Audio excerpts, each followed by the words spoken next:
الذي تساءلون به والأرحام إن الله كان عليكم رقيبا يا أيها الذين آمنوا اتقوا الله وقولوا قولا سديدا يصلح لكم أعمالكم ويغفر لكم ذنوبكم ومن يطع الله ورسوله فقد فاز فوزا عظيما۔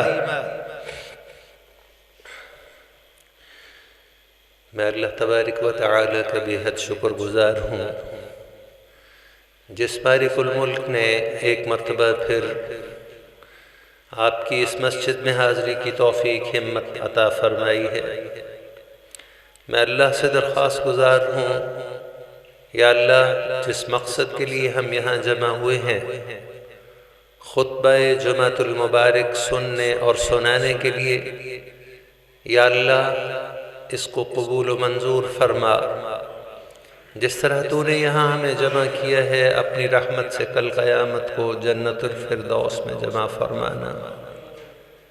اور اللہ سے دعا ہے کہ اس مختصر وقت میں چند جامع کلمات ادا کرنے کی توفیق عطا فرمائے جو وقت کی مناسبت سے موزوں ہوں، اور اللہ کی توفیق کے علاوہ بندے کے بس میں کچھ بھی نہیں ہے۔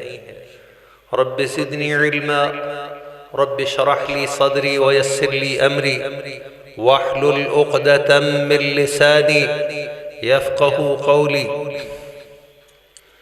اعوذ باللہ العظیم وبوجہہ الکریم وسلطانہ القدیم من الشیطان الرجیم۔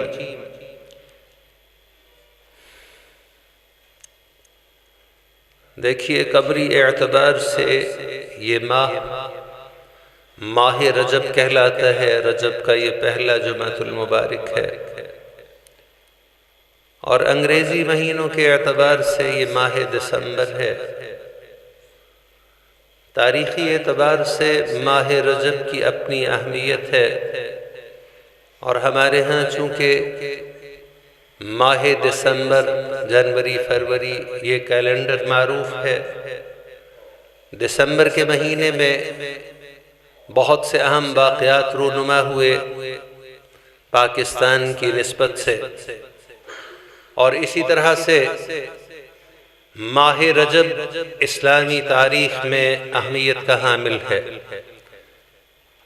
میں اللہ سے درخواست گزار ہوں کہ مجھے اس لیے کچھ بہتر انداز میں کہنے کی ہمت طاقت عطا فرما دے۔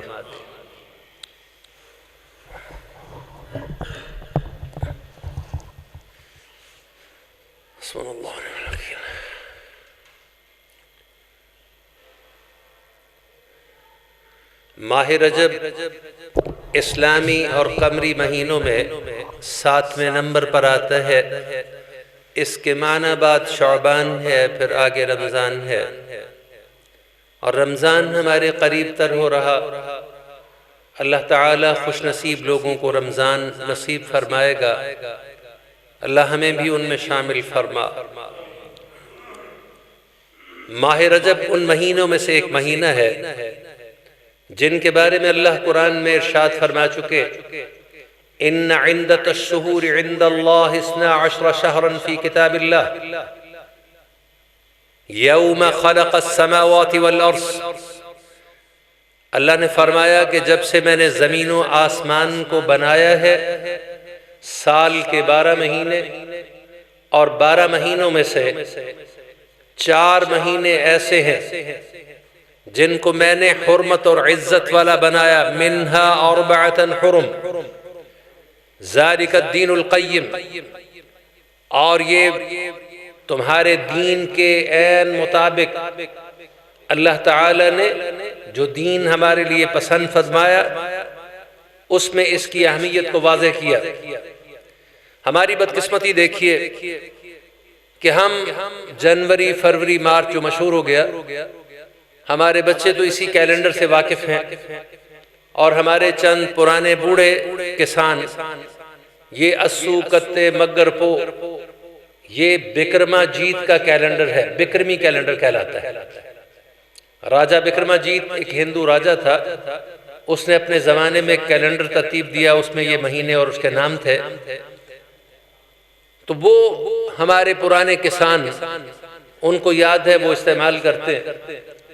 اور بدقسمتی یہ ہے کہ ہم مسلمان ہیں، اسلام نے، اللہ نے قرآن میں جن مہینوں کو تجویز فرمایا ہے، یعنی قمری مہینے، ہمیں مسلمان ہوتے ہوئے اپنے کیلنڈر کا نام نہیں آتا۔ یہ ہمارا ہجری کیلنڈر ہے جس کے مہینے محرم الحرام سے آغاز ہوتا ہے اور ذی الحج پر اختتام ہوتا ہے۔ محرم، صفر، ربیع الاول، ربیع الثانی، جمادی الاولی، جمادی الثانی، رجب، شعبان، رمضان، شوال، ذوالقعدہ، ذی الحجہ، یہ 12 مہینے اللہ تعالیٰ نے ہمیں عطا فرمائے۔ جہاں اور بہت ساری بدقسمتیاں ہیں تو یہ بھی ایک بڑی بدقسمتی ہے کہ ہمیں اس کیلنڈر کے بارے میں آگہی نہیں، اس کے نام ہی نہیں آتے۔ تو ماہ رجب کے حوالے سے عرض کرتا چلوں کہ جنتری کے اعتبار سے تو اس کا 7واں نمبر ہے، لیکن اللہ تبارک و تعالی نے جن مہینوں کو معزز ٹھہرایا ان میں یہ دوسرے نمبر پہ ہے، کیونکہ پہلا مہینہ ماہ محرم اور یہ 7واں مہینہ ماہ رجب ہے۔ اور حیرانی کی بات یہ ہے کہ 11واں اور 12واں مہینہ ذی القعدہ اور ذی الحجہ یہ بھی حرمت والے، عزت والے مہینے ہیں، اور ان مہینوں میں اللہ تعالی نے ہر طرح کے فسق و فجور، جدال و قتال کو خصوصی طور پر منع فرمایا کہ دنیا میں ہونے والی جنگیں اس مہینوں میں، عرب کے زمانہ جاہلیت کے لوگ بھی ان مہینوں میں ان جنگوں سے گریز کرتے تھے، لوگوں کو امن فراہم کرتے۔ بعض چور اور ڈاکو اس بات سے اجتناب کرتے کہ یہ حرمت اور عزت والے مہینے ہیں، ان مہینوں میں لوگوں کو کوئی گزن نہیں پہنچاتا تھا، آپس کے لڑائی جھگڑوں کو بھی مؤخر کر دیا جاتا۔ یہ اللہ کی حکمتیں ہیں۔ 11واں اور 12واں مہینہ اور معنی بعد پہلا مہینہ، یہ 3 مہینے پے بپے آتے ہیں، ذی قعد، ذی الحج اور محرم۔ اس میں بھی اللہ کی عظیم حکمتیں پوشیدہ ہیں کہ اللہ تبارک و تعالی نے حج کے مہینے میں سب سے بڑا فریضہ جو اسلام میں مسلمانوں پر نافذ ہے، من استطاع الیہ سبیلا، کہ جب تمہارے پاس استطاعت ہو تو اللہ کے گھر کا حج کرو۔ وہ حج کا مہینہ درمیان میں ہے اور اس کے عین وسط میں حج ہے، اور 1 ماہ قبل اور 1 ماہ بعد کو بھی حرمت والا اللہ نے بنایا ہے، اور لوگوں کے ذہن میں ان کی عظمت کو بٹھایا تاکہ حجاج کرام پوری دنیا سے آسانی سے وہاں پہنچے، ان کو کوئی گزن نہ پہنچائے، اور آپس کے بھی جنگ و جدال سے وہ رک جائیں۔ اب ہمیں جب ان چیزوں کا پتہ ہی نہیں تو ہم نے کیا کرنا ہے؟ بہرحال اس کی عظمت اور اس کا اعتراف مسلمانوں پر لازم ہے۔ ماہ رجب کی نسبت سے ایک دوسرا اہم واقعہ اسلامی تاریخ کا، 22 رجب المرجب سن 60 ہجری میں سیدنا امیر معاویہ رضی اللہ تعالی عنہ، کاتب وحی، رسول اللہ صلی اللہ علیہ وسلم کے صحابی، اور آپ کی اہلیہ ام المومنین سیدہ ام حبیبہ رضی اللہ عنہ کے بھائی، اسلام کے اہم بادشاہوں میں سے پہلے بادشاہ امیر معاویہ رضی اللہ عنہ، ابتدائی خلافت کے بعد ایک بادشاہت کا آغاز ہوا تو حضرت امیر معاویہ فرماتے تھے کہ میں پہلا بادشاہ ہوں۔ رسول اللہ نے خلافت کی تو تعریف فرما دی تھی،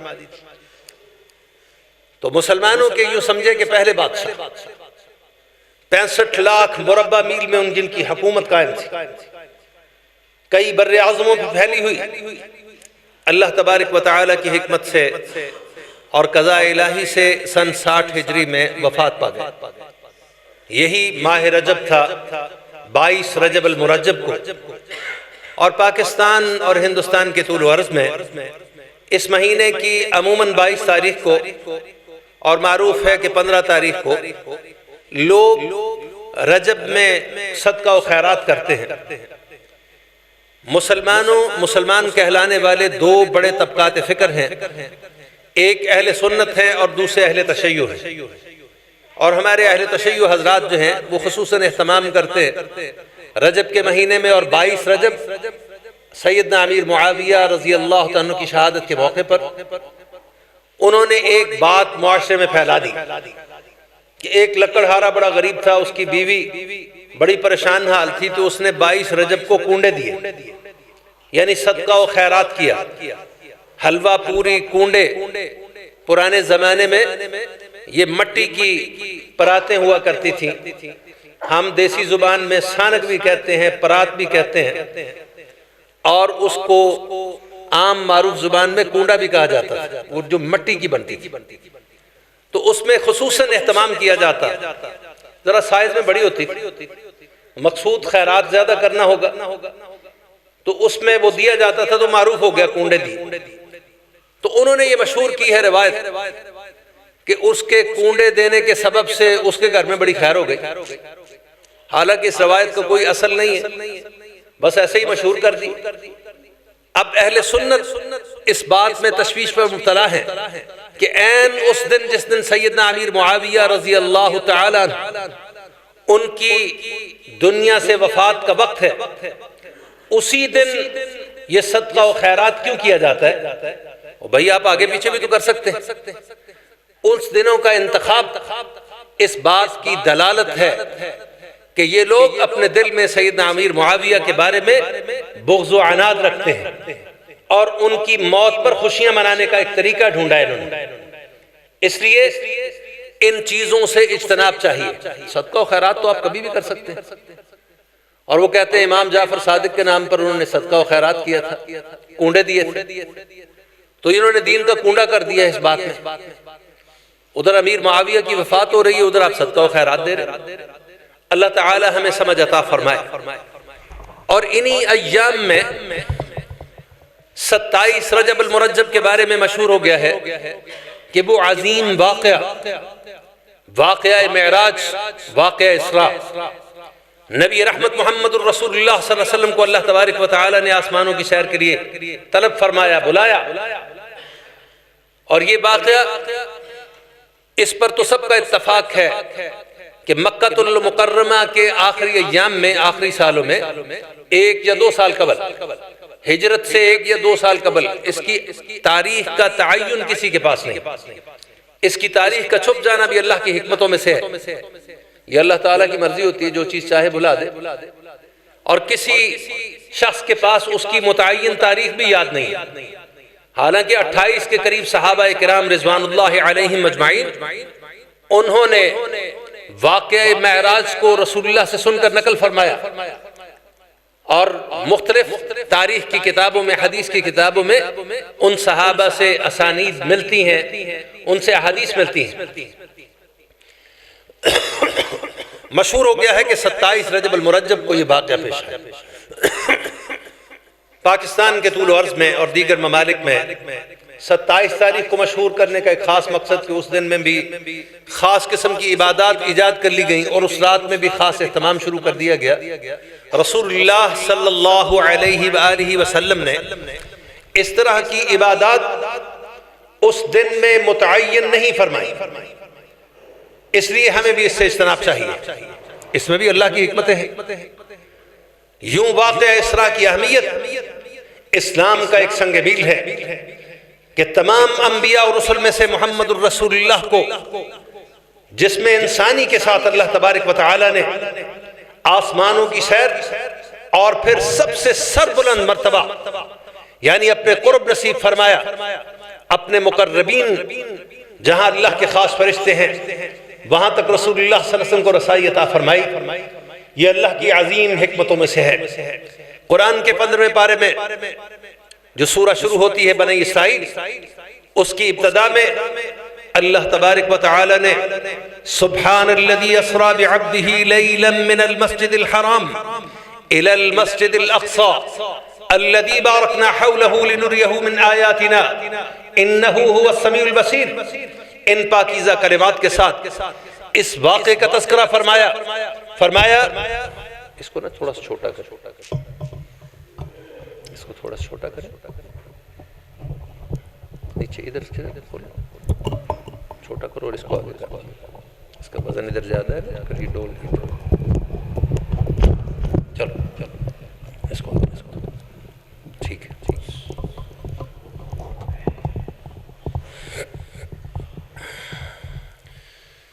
میں عرض کر رہا تھا اللہ تبارک و تعالی نے اپنے پیارے بندے محمد الرسول اللہ صلی اللہ علیہ وآلہ وسلم ان کے بارے میں قرآن میں ارشاد فرمایا کہ میں نے اپنے بندے کو پاکیزہ ہے اللہ تبارک و تعالی کی ذات. اسرا بعبدہ لیلا من المسجد الحرام الى المسجد الاقصی. رسول اللہ فرماتے ہیں رات کے وقت جبریل امین تشریف لائے اور میرے گھر کی چھت کو چاک کر دیا گیا. اللہ کی عظیم حکمتیں دیکھیے. وہ چھت چاک ہوئی، بعد میں بند کر دی گئی، لیکن کسی کو علم نہیں ہوا. تشریف لائے اور پھر سب سے پہلے انہوں نے میرا سینہ چاک کیا. فرمایا میرے گلے سے لے کر ناف تک سینے کو چاک کر دیا.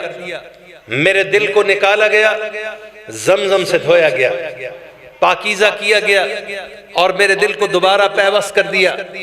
ان کے پاس ایک سونے کا تشت تھا جس میں علم و عرفان اللہ تبارک و تعالی کی طرف سے تحفتاً بھیجے گئے. وہ میرے سینے میں اتار دیے گئے اور اس کے بعد میرے سینے کو سلائی کر دیا گیا. آپ دیکھیے کہ اتنا خوبصورت آپریشن ہوا اور رسول اللہ صلی اللہ علیہ وسلم کے دل کو زمزم سے پاکیزہ کیا گیا. لیکن نہ ہی آپ کو بے ہوش کیا گیا، نہ ہی آپ کو کوئی تکلیف محسوس ہوئی. ہاں اللہ کی حکمتیں عجیب ہیں.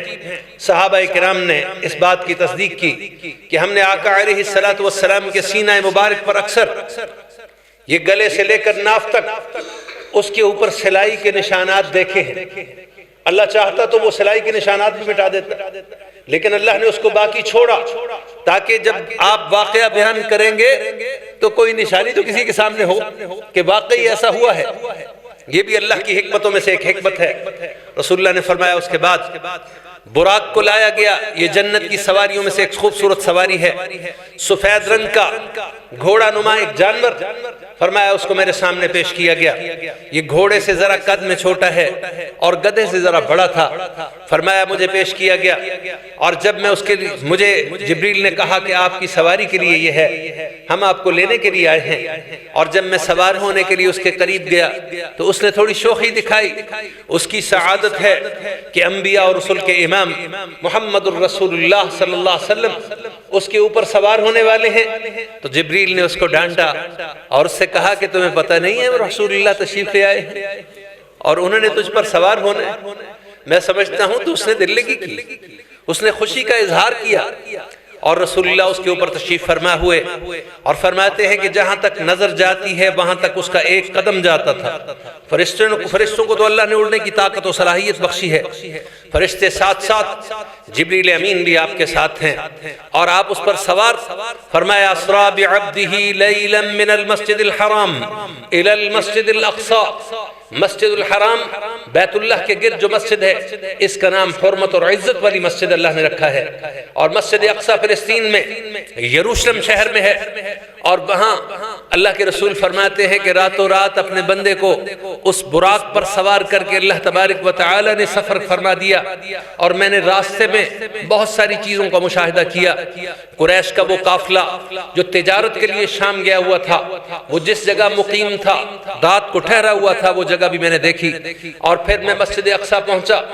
فرمایا وہاں جو ایک عظیم الشان پہاڑی چٹان ہے جہاں تمام انبیاء اور رسول جو وہاں تشریف لاتے رہے اپنی سواریاں باندھتے تھے، اس چٹان کے قریب جا کر میری سواری ٹھہر گئی. جبریل امین نے اپنی انگلی کے ساتھ اس چٹان میں سوراخ کر دیا.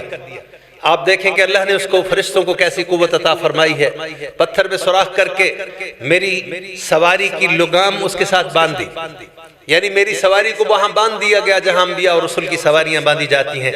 اور پھر قریب مسجد اقصی میں انتظام فرمایا تمام انبیاء اور رسول کو، کم و بیش 1,24,000 نبیوں اور رسولوں کا تذکرہ ہے، تمام کی ارواح کو وہاں جمع کیا گیا اور مجھے اللہ تبارک و تعالی نے اپنی رحمت سے نماز پڑھانے کا حکم دیا اور میں نے سب کو 2 رکعت نماز کی امامت فرمائی۔ حق تو یہ تھا کہ آپ کے بابا جی آدم سے کہا جاتا یا بابا ثانی نوح علیہ السلام سے کہا جاتا، عالی شان پیغمبر گزر چکے تھے، لیکن اللہ تبارک و تعالی نے یہ سعادت و خوشبختی اور یہ عزت اور عظمت محمد الرسول اللہ کو تاج عنایت فرمایا۔ تمام انبیاء کو بتا دیا کہ یہ وہ میرے نبی ہیں جو تم سب کے امام ہیں، اور ان کی اہمیت اللہ تبارک و تعالی نے سب پر واضح فرما دی۔ اور وہاں کی امامت عطا فرما دینے کے بعد مسجد اقصیٰ کی امامت اس بات کی علامت بنا دی گئی کہ اس مقدس جگہ کا وارث بھی اب محمد الرسول اللہ اور اس کی امت ہوں گے۔ اس مقدس جگہ کا ہمیں وارث بنا دیا اللہ۔ رسول اللہ فرماتے ہیں کہ اس کے بعد مجھے آسمانوں کی طرف چڑھایا گیا۔ اللہ تبارک و تعالی کی رحمت سے ہم پہلے آسمان کے قریب پہنچے۔ آسمان دنیا کے دروازے کو جبریل امین نے کھٹکھٹایا۔ آگے سے جو نگہبان ہیں انہوں نے پوچھا کہ کون؟ جبریل نے اپنا بتایا۔ اس نے کہا آپ کے ساتھ کون ہے؟ تو اس نے عرض کیا کہ محمد الرسول اللہ صلی اللہ علیہ وسلم۔ فرشتوں نے پوچھا کیا ان کو بلایا گیا ہے؟ اللہ کی طرف سے حکم ہوا؟ تو جبریل امین نے عرض کیا کہ ہاں اللہ تعالیٰ نے انہیں طلب فرمایا ہے۔ ان کے بیزبان اللہ تبارک و تعالی ہیں۔ فرشتوں نے آسمان دنیا کا دروازہ کھولا، اہلاً و سہلاً مرحبا کی صدائیں بلند کی۔ آپ فرماتے ہیں کہ میں پہلے آسمان پر پہنچا، وہاں میرے ملاقات ہمارے جد امجد جد اعلیٰ سیدنا آدم علیہ السلام تشریف فرما تھے۔ فرمایا میری ملاقات بابا جی سے ہوئی۔ بابا جی نے اہلاً و سہلاً مرحبا کہا اور مجھے بہت ساری دعائیں دیں، اور پھر ان کی ملاقات کے بعد میں آگے روانہ ہوا۔ دیکھیے جمعہ کا خطبہ مختصر ہوتا ہے، بہت ساری چیزیں بیان ممکن نہیں ہوتا۔ میں مختصر اور چیدہ باتیں بیان کرنا چاہتا ہوں تاکہ میرے اور آپ کے علم میں اضافہ بھی ہو، یاد دہانی بھی ہو جائے۔ جبریل امین کے ساتھ رسول اللہ دوسرے آسمان پر تشریف لے گئے، وہاں بھی وہی تذکرہ ہوا۔ اسی طرح فرشتوں نے پوچھا، مرحبا کہا، دروازہ کھول دیا گیا، اور فرمایا وہاں میری عیسیٰ علیہ السلام سے اور ان کے خالزاد یحییٰ علیہ السلام سے ملاقات ہوئی۔ ان سے بھی جب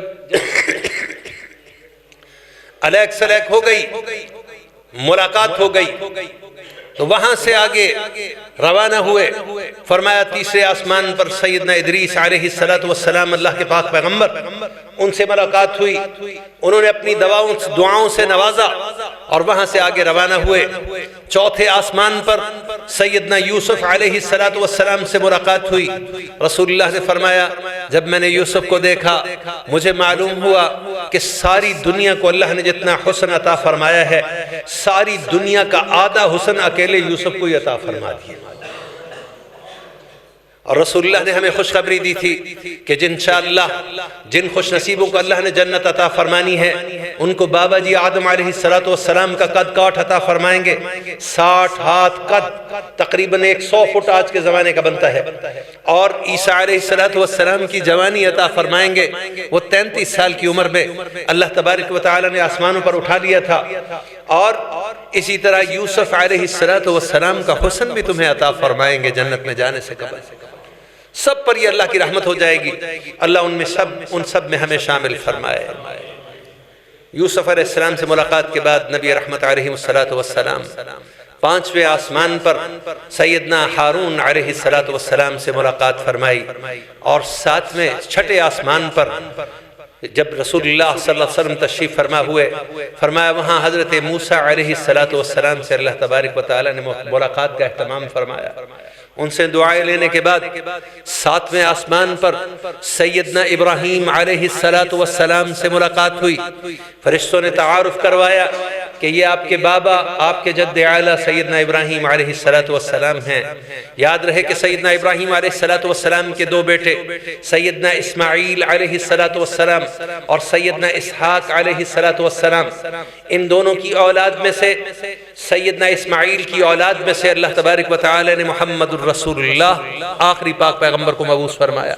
اور سیدنا اسحاق علیہ السلام کی اولاد میں سے سیدنا یعقوب علیہ السلام ہیں، ان کے 12 بیٹے تھے، ان میں سے ایک سیدنا یوسف علیہ السلام ہیں، اور حضرت یعقوب کا ایک لقب نام اسرائیل بھی تھا، اس لیے حضرت یعقوب، حضرت یوسف اور ان کے 11 بھائیوں کی اولاد یعنی کل 12، یہ سارے بنی اسرائیل کہلاتے ہیں، یہ سارے بنی اسرائیل کہلاتے ہیں اس وجہ سے۔ اور آج جو ملک ان کے پاس ہے اس کا نام بھی اسرائیل انہوں نے اپنے بابا کے نام پر رکھا ہے۔ بعض لوگ اسرائیل مرد آباد یا اس کو گالیاں دیتے ہیں، دیکھیے یہ بات ذہن میں رکھیے کہ یہ یعقوب علیہ السلام کا اسم گرامی ہے، اسم مبارک ہے، اور ان کا کوئی قصور نہیں ہے۔ یہود کی غلطیوں سے، ان کی غلطیوں اور گناہوں کی وجہ سے ہمیں اپنے بابا جی، اپنے پاک پیغمبر پر گالیاں نہیں دینی چاہیے، احتیاط کرنی چاہیے۔ میں عرض کرنا چاہتا تھا کہ درمیان میں کچھ وضاحت ہو جائے اور کچھ چیزوں کا اندازہ اور پتہ لگ جائے۔ تو یہ میں عرض کر رہا تھا کہ عیسیٰ علیہ السلام تک، یعقوب علیہ السلام کے بعد یوسف علیہ السلام اور عیسیٰ علیہ السلام تک اللہ نے بے شمار پیغمبر بنی اسرائیل میں نازل فرمائے، لیکن بنو اسماعیل میں صرف رسول اللہ کا تذکرہ ملتا ہے، بالمقابل ان کی بھی ساتھ لڑی تھی، لیکن سب سے آخر میں اللہ نے یہ شرف عطا فرمایا محمد الرسول اللہ صلی اللہ علیہ وسلم کو۔ اور حیرانی کی بات یہ ہے، جب موقع ہوتا ہے میں یہ باتیں بیان کیا کرتا ہوں کہ یہودیوں کو اس بات کا پوری طرح سے اندازہ تھا کہ رسول اللہ صلی اللہ علیہ وسلم کا دار ہجرت کہاں ہے، نشانیاں تھی، اور وہ مدینے میں پہلے سے آ کے مقیم تھے۔ آپ سب نے علماء سے یہ باتیں سنی کہ جب رسول اللہ مدینے پہنچے تو یہودی پہلے سے وہاں موجود تھے اور ان کے قبائل وہاں مقیم تھے، ان کے پاس نشانیاں تھیں، ان کا خیال یہ تھا کہ ہم جا کر ان جگہوں پر ڈیرے ڈال لیں تاکہ جو آخری پاک پیغمبر ہے وہ ہمیں میں سے اللہ تبارک و تعالی اس کو مبعوث فرمائے۔ لیکن یہ تو اللہ کی حکمت تھی کہ اللہ نے بنو اسماعیل کو یہ شرف عطا فرمایا۔ یہ اللہ تعالی اور یہود کو باوجود علم ہونے کے کہ محمد الرسول اللہ اللہ کے پاک پیغمبر اور سچے اور آخری رسول ہیں، آخری نبی ہیں، لیکن ان کے دل میں حسد اور بغض پیدا ہو گیا اور انہیں جان بوجھ کر عداوت کی ہے۔ آج کے یہودی علماء کو بھی پوری طرح پتہ ہے، اللہ ان کے حال پر رحم فرمائے۔ تو میں عرض کر رہا تھا کہ آج کا ہمارا موضوع اصل میں واقعہ معراج اور رجب کے حوالے سے چند باتیں کہنا اور ماہ دسمبر کی نسبت سے کچھ باتیں کہنا ہے۔ تو رسول اللہ صلی اللہ علیہ وسلم ساتویں آسمان پر سیدنا ابراہیم علیہ السلام سے ملاقات سے مشرف ہوئے، ان سے دعائیں لی، ابراہیم علیہ السلام سے دعائیں لی، وہ بیت المعمور کے ساتھ ٹیک لگائے بیٹھے تھے۔ بیت المعمور جس طرح زمین پر بیت اللہ ہے، اللہ کا گھر 7 آسمانوں سے اوپر، بالکل اس کے اوپر اللہ نے بیت المعمور بنایا ہے، اس کا نام بیت المعمور ہے۔ اور اللہ تبارک و تعالیٰ کے فرشتے اتنی بڑی تعداد میں آسمانوں پر موجود ہیں، رسول اللہ نے فرمایا اقت السماء ان تعطى، آسمان ان کے وزن سے چرچرا رہا، کوئی جگہ مجھے خالی نظر نہیں آئی جہاں فرشتے موجود نہ ہوں، وہ اللہ کی عبادت میں مشغول ہیں۔ اور رسول اللہ نے مختلف احادیث میں ان باتوں کا تذکرہ فرمایا بعض فرشتوں کو میں نے دیکھا وہ قیام کی حالت میں کھڑے ہوئے، بعض کو دیکھا وہ رکوع کی حالت میں ہیں، بعض کو دیکھا سجدے کی حالت میں ہیں۔ فرمایا ان فرشتوں کا جو رکوع اور سجدے کی حالت میں ہے، وہ رکوع اور سجدہ اتنا طویل ہے کہ قیامت تک وہ سجدے میں ہی پڑے رہیں گے، قیامت تک وہ رکوع میں ہی رہیں گے، یعنی اللہ کی عبادت میں اس طرح اللہ تعالیٰ نے ان کو مشغول کیے ہوا ہے۔ اور ان کی خوراک، ان کا کھانا پینا اور ان کا سارا آرام اسی بات میں ہے کہ وہ اللہ کی عبادت میں مشغول رہیں، ان کی ساری ضرورتیں اللہ اس میں پوری فرماتا ہے۔ ہمیں بھی ذکر کی تلقین کی، اللہ ہمیں ذاکر بنا دے اور اللہ ہماری بھی ساری حاجات و ضروریات اپنی رحمت سے پوری فرمائے۔ سیدنا ابراہیم علیہ السلام نے جنت کے بارے میں، جہنم کے بارے میں اور جنت کے بارے میں ارشاد فرمایا کہ میرے پاک بیٹے، میرے پاکیزہ نبی، جنت بڑی وسیع و عریض ہے، اس کی خوبصورت زمین ہے اور بڑی ہی خوشنما ہے اور بڑی ہی زرخیز ہے۔ کستوری کی اللہ تبارک و تعالی نے ساری جنت میں مٹی کستوری کی بنائی ہے۔ دنیا میں کستوری صرف ایک جگہ دستیاب ہے، وہ ایک کالے رنگ کا ہرن ہے جس کے ناف نافع کے ساتھ اللہ تبارک و تعالی اس مقدار میں کستوری کو پیدا فرماتے ہیں جہاں اس کی ناف دھنی ہوتی ہے، اس کے ساتھ وہ نافع بنتا ہے، اور شکاری جب اس کو شکار کرتے ہیں تو مرنے سے پہلے اس نافع کو کاٹ لیتے ہیں کہ اگر پہلے شکار مر جائے، اس کا خون نکل جائے تو پھر وہ کستوری ضائع ہو جاتی، اس کے جسم میں پھیل جاتی۔ وہ دنیا کی قیمتی ترین چیزوں میں سے ہے۔ ابھی کچھ عرصے پہلے کی بات ہے، چند ماہ پہلے کی، ہمارے ایک حکیم دوست ہیں، ایک مرتبہ یہاں جمعہ کے لیے تشریف لائے، ان کی محبت ہے حکیم اسحاق صاحب، تو ان کے پاس میں بیٹھا ہوا تھا، تو انہوں نے کچھ تذکرہ کیا دواؤں کے بارے میں، تو مجھے کہنے لگے کہ ہمارے ایک دوست ہیں ایران میں نے وہاں سے شاہ صاحب کستوری کا نافع منگوایا ہے، تو میں نے کہا دکھائیے، تو میں نے باقاعدہ اس کا مشاہدہ پہلی مرتبہ کیا، پڑھا تو بہت مرتبہ ہے، اور اس کی دوائیاں بھی لوگوں کے ہاں معروف ہیں اس سے جو بنتی ہیں، تو وہ ایک چھوٹا سا نافع تھا، یعنی اوپر وہ ویسے ہی ماس اور اس کے بال ویسے ہی تھے جو اوپر چمڑا ہوتا ہے، اس کے اندر وہ کستوری تھی، اس کو اوپر سے انہوں نے یوں باندھا ہوا اور ایک ڈبے میں رکھا ہوا تھا، وہ مجھے دکھایا، تو وہ اتنی سی مقدار میں تھا، بمشکل اتنا سا، تو مجھے کہنے لگے کہ یہ 3.5 لاکھ میں ملا ہے رعایت کے ساتھ، 3.5 لاکھ روپے کا یہ نافع ملا ہے۔ آپ دیکھیے اللہ تبارک و تعالی نے جنت کی عظمتیں بنائی ہیں، ساری جنت میں کستوری کو اللہ نے بچھا چھوڑا ہے۔ اور ابراہیم علیہ السلام نے فرمایا اپنی امت سے کہنا زیادہ سے زیادہ ذکر اذکار کر لیں، تلاوت قرآن کر لیں، زیادہ سے زیادہ اللہ کے ساتھ مناجات اور تعلق بنا لیں تاکہ جنت آباد ہو جائے۔ یہ خالی پڑی ہوئی ہے، یہ تمہارے ذکر اذکار سے، تمہاری تلاوت سے، تمہارے صدقہ و خیرات سے، تمہارے خیر کے کاموں سے جنت میں تمہارے لیے اللہ کی طرف سے محلات بنائے جاتے ہیں، تمہارے لیے باغات لگائے جاتے ہیں، تمہارے لیے نہریں بہائی جاتی ہیں، کہیں شہد کی نہریں ہیں، کہیں دودھ کی نہریں ہیں، کہیں اللہ نے پاکیزہ پانی کی نہریں چلا چھوڑی ہیں، کہیں اللہ نے سونے کے محلات بنا دیے ہیں، کہیں چاندی کے محلات بنا دیے ہیں، کہیں سونے اور چاندی کے، ایک اینٹ چاندی کی ایک سونے کی بنا دی ہے۔ یہ ساری تمہارے اعمال کی برکت سے بنیں گی، اور اپنی اپنی جنت کو سنوار کے جانا، جتنا زیادہ محنت کرو گے اتنی بڑی جنت کو پالو گے۔ ہمیشہ وہاں رہنا ہے، اس جنت کے حصول کے لیے محنت ہونی چاہیے۔ اور رسول اللہ نے فرمایا تھا کہ جب میں آسمانوں پر گیا، تمام آسمانوں کے فرشتے جن سے میری ملاقات ہوتی رہی، انہوں نے ایک بات کی تلقین مجھے کی کہ اپنی امت سے کہیے گا کہ حجامہ کروایا کرے۔ یہ جو پرانے زمانے میں سینگی لگوانا جس کو کہتے تھے، اب جدید آ گیا ہے اور اس کا بہترین طریقہ نکل آیا ہے، اور وہ کپنگ کرتے ہیں، پلاسٹک کے کپ بنے ہوتے ہیں وہ جو لگائے جاتے ہیں، اور جسم کے فاسد مادوں اور گندے خون کو وہ کھینچ لیتے ہیں۔ فرمایا تمام آسمانوں کے فرشتوں نے مجھے کہا اپنی امت کو تلقین کیجئے گا وہ حجامہ کروائیں، حجامہ کروانے سے ان کی دنیاوی بیماریوں کو وہ خون کے ذریعے کھینچ لیا جاتا ہے اور اللہ ان کو شفا عطا فرمائے گا۔ یہ مجھے تلقین کی فرشتوں نے۔ اور رسول اللہ نے فرمایا تھا کہ جو شخص چاند کی 17 تاریخ کو، 19 تاریخ کو، 21 تاریخ کو حجامہ کرواتا ہے، فرمایا اس کے تمام امراض کا علاج اللہ فرما دیتے ہیں۔ اللہ ہمیں بھی توفیق عطا فرمائے۔ عام ایام میں 70 بیماریوں کا علاج اور خاص ایام میں ساری بیماریوں کا علاج بن جاتا ہے۔ اللہ توفیق دینے والا ہے۔ صحابہ کرام رضوان اللہ علیہم اجمعین اور خود رسول اللہ صلی اللہ علیہ وسلم باقاعدگی سے حجامہ فرماتے تھے، باقاعدگی سے اہتمام فرماتے تھے۔ ایک صحابی روایات میں آتا ہے ایک دوست کو ملنے کے لیے تشریف لے گئے، وہ بیمار تھے، ان کو تکلیف تھی، تو آپ نے ان سے پوچھا کہ آپ نے حجامہ کروایا ہے؟ وہ کہنے لگے نہیں میں نے تو نہیں کروایا۔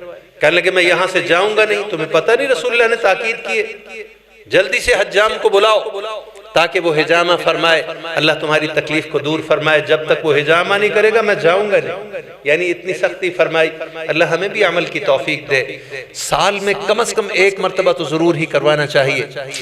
اللہ مجھے ہمت دیتا ہے تو میں ہر سال کوشش کرتا ہوں، امسال بھی یہ ماہ نومبر میں بحمد اللہ تعالی میں نے حجامہ کروایا. آپ دیکھ رہے ہوں گے کہ میرے بال چھوٹے ہیں، تو باقاعدہ میں اس طرح کروا کے سر پہ بھی، گردن کی دونوں سائیڈوں پہ بھی حجامہ، اور پیچھے کمر پر بھی وہ کپنگ کرتے ہیں.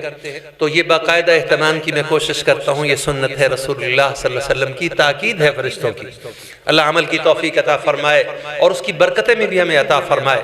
میں عرض کر رہا تھا کہ نبی رحمت علیہ السلام ابراہیم علیہ السلام سے ملاقات کے بعد آگے تشریف لے گئے. یہ 7 آسمانوں سے اگلا سفر ہے. رسول اللہ کو جنت اور جہنم بھی دکھلائی گئی، اور اللہ کے رسول فرماتے ہیں جبریل جب آگے بڑھے اس براق کے ساتھ، فرمایا سامنے ایک درخت تھا، ایسا عظیم الشان درخت. فرمایا وہ سدرۃ المنتہا ہے، بیری کا ایک درخت ہے 7 آسمانوں سے اوپر. وہ کیسا خوبصورت ہے. فرمایا اس درخت کے اوپر چڑھائی ہوئی، اور اس کے پتے ہاتھیوں کے کہنوں سے بڑے ہیں، اور اس کا پھل ایک مٹی کے جو مٹکے ہوتے ہیں، ہجر کے مقام کے مٹکے بڑے بڑے ہوتے تھے. فرمایا مقام ہجر اس زمانے میں جو تھا، فرمایا اس کے جو مٹکے ہیں ان سے بھی بڑے اس کے پھل ہیں. اور رسول اللہ نے فرمایا اس کی ٹہنیوں پر، اس کے پتوں پر فرشتوں کو عبادت کرتے ہوئے میں نے پایا. اور رسول اللہ وہاں سے آگے تشریف لے گئے. ایک خاص مقام آ گیا اور جبریل امین رک گئے اور عرض کیا اللہ کے رسول یہ میری آخری حد ہے، میں جبریل اس سے آگے نہیں جا سکتا، مجھے آگے جانے کی ہمت اور طاقت نہیں ہے. اگر میں اس سے آگے بڑھوں گا تو میرے پر جل جائیں گے، اس سے آگے جانے کی مجھے اجازت نہیں ہے. یہ فرشتوں کے سردار ہیں جبریل امین. یہاں سے آگے اللہ نے آپ کو بلایا ہے، سفر آپ اکیلے فرمائیں گے. اور رسول اللہ صلی اللہ علیہ وسلم فرماتے ہیں وہاں سے آگے اکیلے مجھے جانا پڑا. اللہ کے انتظامات ہوں گے، اللہ کی رحمتیں ہوں گی. رسول اللہ اپنے خاص مقربین کے مقام تک پہنچے، جہاں اللہ تبارک و تعالیٰ کو ان کا بلانا مقصود تھا. اپنی منزل پر پہنچ کر ٹھہر گئے، اور وہاں اللہ سے ہم کلام ہونے کا شرف حاصل کیا. میرے آقا محمد الرسول اللہ صلی اللہ علیہ وسلم، رسول اللہ صلی اللہ علیہ وسلم پر اللہ تعالیٰ کی انوار رحمت ہوئے. اور جب آپ واپس لوٹنے لگے تو اللہ تبارک و تعالیٰ نے امت کے لیے 50 نمازوں کا ہدیہ تحفہ عطا فرمایا. جب بھی کوئی شخص اپنے کسی محبوب سے ملاقات کرتا ہے جس سے آپ کو محبت ہوتی ہے، دل چاہتا ہے اپنی استطاعت کے مطابق اس کو کچھ تحفہ دیا جائے. یوں ساری کائنات میں سے معزز، ساری کائنات سے محترم، ساری انسانیت کے سردار محمد الرسول اللہ کو اللہ تعالیٰ نے جو شرف ملاقات بخشا، اس میں جو سب سے بڑا انعام عطا فرمایا تو وہ نماز کا تحفہ تھا. 50 نمازیں عطا فرمائیں. رسول اللہ فرماتے ہیں میں بہت خوش ہوا کہ دنیا کے جاگیردار، دنیا کے چودھری، دنیا کے وزیر وڈیرے اور بادشاہ، ان کی ملاقات کے لیے لوگ بڑے خوش ہوتے ہیں. فلاں وزیر اعظم نے آج مجھے بلا لیا ہے، صدر پاکستان نے بلایا ہے، اور آرمی چیف نے ملاقات کا وقت دے دیا ہے. اور لوگ اہتمام کر کے تیار ہو کر جاتے ہیں کہ اس نے 10 بجے بلایا ہے، ہمیں وہاں 8 بجے ہونا چاہیے، کہیں تاخیر نہ ہو جائے. ایسا ہوتا ہے کہ نہیں ہوتا؟ بڑے خوش ہوتے ہیں کہ ہم مقرب بن گئے ہیں، ہمیں عزت مل گئی ہے، ہمیں مقام مل گیا ہے. عین وقت پر پہنچیں گے، اگر دیر ہو گئی کہیں وہ ناراض نہ ہو جائے، کہیں وہ اپنے وقت کے بعد کسی اور کے ہاں نہ چلا جائے، کسی اور مصروفیت میں مصروف نہ ہو جائے. لوگ ہمیشہ وقت پر پہنچنے کی کوشش کرتے ہیں. یہ دنیاوی بادشاہوں کی ملاقات ہے.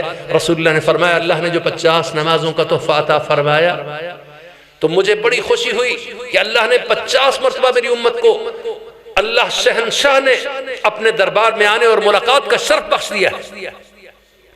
فرمایا جو تم زمین پر سجدہ ریز ہوتے ہو، اللہ تبارک و تعالی نے اپنے نبی کو بتا دیا تیری امت کے لوگ زمین پر سجدہ کریں گے، اور میں ان کے سجدے کو اپنے قدموں میں فوق عرش الرحمن، عرش رحمان پر میں اپنے قدموں میں اس کو سعادت بخشوں گا کہ یوں کہیں کہ میرے قدموں میں ان کا سجدہ ہے. یہ سعادت میں عطا فرما دوں گا تیری امت کو. یہ مفہوم ہے حدیث. رسول اللہ فرماتے ہیں کہ جب میں پلٹا، واپسی کا سفر شروع ہوا تو 7ویں آسمان کے بعد جب میں 6ٹھے آسمان پر موسیٰ علیہ السلام سے ملاقات کرنے کے لیے رکا تو حضرت موسیٰ نے مجھے پوچھا کہ اللہ نے آپ کو کیا تحفہ عطا فرمایا؟ میں نے بتایا 50 نمازیں اللہ نے عطا فرمائی ہیں۔ تو موسیٰ علیہ السلام نے کہا کہ دیکھیے مجھے بڑا تجربہ ہے، میں آپ سے پہلے بحیثیت رسول اور نبی مقرر ہوا تھا، اور مجھے امت کا بڑا تجربہ ہے۔ یہ لوگ کھانے پینے کے بڑے شیر ہوتے ہیں، اور یہ دنیاوی چاہتوں کے تو مبتلا ہوتے ہیں کہ یہ بھی مل جائے وہ بھی مل جائے، لیکن یہ عبادات کے لیے بڑے کمزور ہوتے ہیں۔ دیکھیے آپ کی امت بھی یہ بار نہیں اٹھا سکے گی، ابھی موقع ہے، اللہ سے درخواست کریں کچھ تخفیف ہو جائے۔ رسول اللہ فرماتے ہیں میں نے ان کا مشورہ مان لیا، میں واپس اللہ کے دربار میں پیش ہوا، درخواست کی، اللہ نے 10 نمازیں کم کر دیں۔ جب موسیٰ کے پاس آیا انہوں نے کہا 40 بھی نہیں پڑھیں گے، کہنے لگے میں واپس پلٹا، اللہ نے 30 فرما دی۔ واپس آیا تو موسیٰ نے کہا 30 بھی نہیں پڑھیں گے۔ میں آپ سے کہتا ہوں تخفیف کروا لو ابھی، یہاں تک کہ 10 نمازیں رہ گئیں۔ موسیٰ نے کہا 10 بھی نہیں پڑھیں گے، یہاں تک کہ اللہ تعالیٰ نے 5 اس میں سے بھی تخفیف فرما دی۔ رسول اللہ فرماتے ہیں موسیٰ علیہ السلام نے فرمایا میری درخواست مان لو، ابھی بھی وقت ہے، یہ 5 بھی نہیں پڑھیں گے۔ کہنے لگے جب انہوں نے کہا 5، میں نے کہا 5 بھی نہیں پڑھیں گے، وہ 5 نمازیں۔ اب تو مجھے شرم آتی ہے اللہ کے سامنے درخواست کرتے ہوئے کہ کیا تو اور تیری امت 5 نمازیں بھی نہیں پڑھے گی؟ میں نے 5 وقت تمہیں ملاقات کا وقت دیا ہے، اور یہ ملاقات کا وقت ایسا ہے کہ اللہ کی رحمتیں برستی ہیں۔ میرے اور آپ کے سجدے سے اللہ کی شان میں کیا اضافہ ہوگا؟ یہ ہماری شان اور عزت میں اضافہ ہے، ہمیں برکتیں ملتی ہیں۔ ایک نماز کے بعد دوسری نماز ہے، ایک جمعے کے بعد دوسرا جمعہ ہے۔ الجمعۃ الی الجمعہ کفارۃ لما بینہما، فرمایا جو سارے جمعے میں جس نے کئی کام غلط کر لیے ہیں، جب دوسرا جمعہ پڑھ لے، ایک نماز سے دوسری نماز درمیان کی غلطیاں اللہ معاف کر دیتے ہیں۔ ایک جمعے سے دوسرے جمعے پر اللہ پچھلے جمعے کی بھی معاف فرما دیتے ہیں۔ ایک ہفتے کی معافی مل جاتی ہے، ایک رمضان سے دوسرے رمضان پر اللہ پھر انتظام فرماتے ہیں۔ جن سے اور غلطیاں ہو گئی ہیں اور کوتاہیاں، رمضان آ گیا ہے، پھر اللہ کی رحمتیں جوش میں آتی ہیں، اللہ اپنے بندوں کو معاف فرماتے ہیں۔ العمرۃ الی العمرہ کفارۃ لما بینہما، اور عمرہ بڑی عبادت ہے، حج بڑی عبادت ہے۔ فرمایا جب عمرہ کرنے کے لیے جاتے ہو پھر دوبارہ اللہ موقع دے دیتا ہے، سال بعد، 2 سال، 4 سال بعد، فرمایا درمیان میں اگر کوئی بڑے گناہ بھی ہوئے ہیں تو اللہ معاف فرما دیتے ہیں۔ اور حج کی سعادت تو ایسی سعادت ہے، فرمایا جب حج کر لیتے ہو صغیرہ تو کیا کبیرہ گناہ بھی اللہ معاف کر دیتے ہیں، یہاں تک کہ بندے کو ایسے فرما دیتے ہیں جیسے ماں کے پیٹ سے جنم لیا، اس پر کوئی گناہ بھی باقی نہیں رہتا۔ یہ سارے انتظامات بندے کو جنت کا بادشاہ بنانے کے لیے ہیں۔ رسول اللہ فرماتے ہیں یا موسیٰ اب تو مجھے اللہ کے سامنے جاتے ہوئے شرم آتی، میں نہیں جاؤں گا۔ موسیٰ کہتے ہیں آپ کی مرضی۔ اتنے میں آسمان سے ندا آئی کہ اللہ اے میرے پاک پیغمبر، اگر اب واپس آپ تشریف لاتے تو ہم 5 نمازوں سے کم کرنے والے نہیں تھے۔ آپ رسول اللہ کی بصیرت و بصارت دیکھیے کہ رسول اللہ نے دوبارہ جانے سے انکار فرما دیا۔ یہ عظمت ہے میرے آقا کی، اور اللہ کی رحمت دیکھیے، فرمایا تیری امت 5 نمازیں پڑھے گی، میں 50 نمازوں کا ہی ثواب عطا فرماؤں۔ اللہ مجھے اور آپ کو عمل کی توفیق بخشے۔ وآخر دعوانا الحمدللہ رب العالمین۔